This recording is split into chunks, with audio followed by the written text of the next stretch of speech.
You know, I've learned so much just from the meetings of presidents, the challenges facing the different types of colleges in the state, whether you are a rural college or an urban college like San Diego City College, where I have the honor of being the president.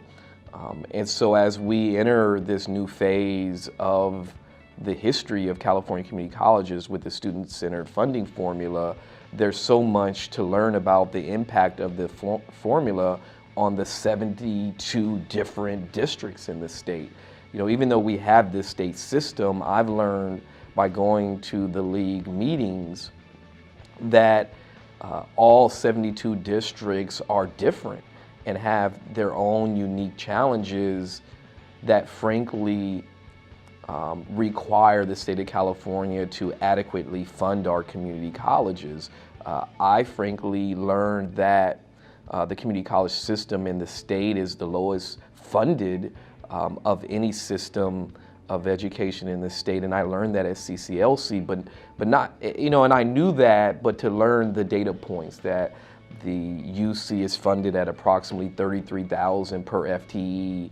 The CSU is funded approximately, 17,000 or so FTE, and at the bottom is our community colleges at, around approximately 8,400 FTE. It's something I learned, and not just learning that, but learning the impact on a rural college, learning the impact on a suburban college.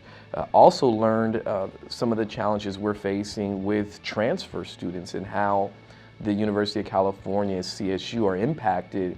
And so we can do the best job possible to prepare our students to transfer, but there are just not enough slots for all 2.1 million community college students to transfer to a UC or Cal State. And those are the data points and discussion points that I've learned as a new president attending these CCLC meetings. As a new CEO, when I came to the league, really for the first time, one of the sessions I went to dealt with Brown Act. And I found that to be incredibly helpful because I'd been around the Brown Act for a long time and had heard people talk about what the Brown Act required and what it didn't, but to actually have an attorney go through what the steps are, it's really given me the perspective to be able to help guide my board and help them understand when things can be done and when they can't. And I should say not just the board, but in working with other Brown Act committees at my institutions, we often come up with questions and I'm able to answer them because of that particular session and training that I went to. I try to attend as many league events as I can for professional development back in my interim year, and it's been 7 or 8 years, but I still remember how helpful the new CEO Academy training was for me.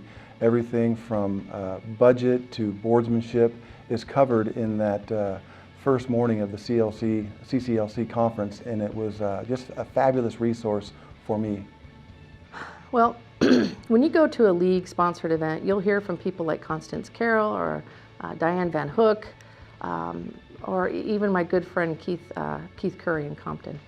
Listening to people who've been in the job for quite some time, who've faced challenges and who've overcome obstacles to be able to bring together a cohesive, focused effort to be able to improve the lives of our students, it's incredibly powerful. I think it was Diane Van Hook who shared with me that it's important to have fun. And you need to have fun and go outdoors. Anytime there's a conference, you'll see Diane walking about outside to get some fresh air. I think as CEOs, sometimes we can get chained to our schedule, which often doesn't take time for ourselves. So that's one of the most important things that I've learned. I've also learned a lot about budget, about student success strategies, looked about how to improve the community relations of the college, how to work with faculty in new and meaningful ways. There's a whole host of things that you learn by attending a league-sponsored professional development opportunity. Well, let me think for a second. I think probably what I have learned that really went into effect in my life immediately was if you don't know the answer, make a phone call, contact someone. You build these relationships at these conferences. California community colleges are kind of a small, once you're on the inside, I've been before CEO, VP, a lot of my fellow my former fellow VPs are now CEOs with me. We were deans together, so we kind of all grew up together. I came up in the California system, so I'm not one from out of state in that sense. But still, just knowing that you've built those relationships and you have them, when you get frustrated, or I try to never make a really important decision by myself. If something's really important, I try to seek outside counsel and advice from my peers, from my colleagues. The other thing that you get to know at these CCLC conferences is who are the movers and shakers? Who are those with the history that have been successful?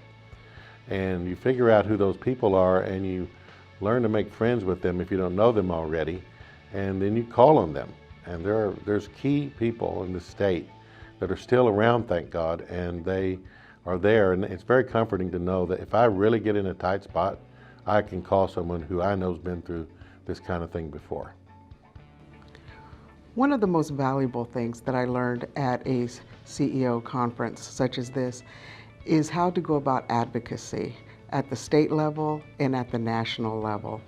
There was an opportunity to learn how to put together proposals, how to reach out not only to the legislatures themselves, but also to their staffers, and what information to provide them so that we have a very beneficial meeting and really accomplish the goals that I want to accomplish on my campus. And I found that to be extremely valuable. So I can give you two concrete examples. The first example is the first CEO opportunity I took, and it was connected with the legislative conference of the CCLC a couple of years ago. And what I did was I came into a new CEO session that they had, and I was brand new. I started January 2nd, and this particular session was the third week in January. So I was pretty green in the position, and I learned so much in about a 4-hour period. I can't even tell you. I just learned to look at things differently from the governmental side, the legislative side, the budget side. I had been knee deep into budget because I was a vice president of administrative services for 12 years, but it's different when you're the CEO. You have to take a different perspective. It's much more global. It isn't about just looking at a number. It's looking at how the number affects the entire institution. So I learned a tremendous amount, and it was a small session, so all of the other CEOs that I met that day, I still see at these conferences, and we remember each other and we remember that day. And I think that has tremendous value. So that's one example. The other example I have is there were two things that I wasn't sure that I would do well as a CEO. I'm just being honest with you. And that is the whole legislative piece of it, where you have to talk with legislators and you have to be comfortable making the asks that you need to make. And the other thing was fundraising. I didn't know if I could go out and ask people for money. I'd never done it before. Well, I'm happy to say that as a result of an experience at the CCLC annual conference, annual legislative conference that we had last year, I was extremely comfortable going in and talking to legislators. Once I made it through my first visit, it was no problem for me after that. I talk with electeds all the time. I'm happy to make the appropriate type of asks that I need to make. I understand the process, and I actually really like it. So I took something that I wasn't even sure about, and it's become one of the things I really enjoy doing. Sure. That's another great question. I have really come to value the league.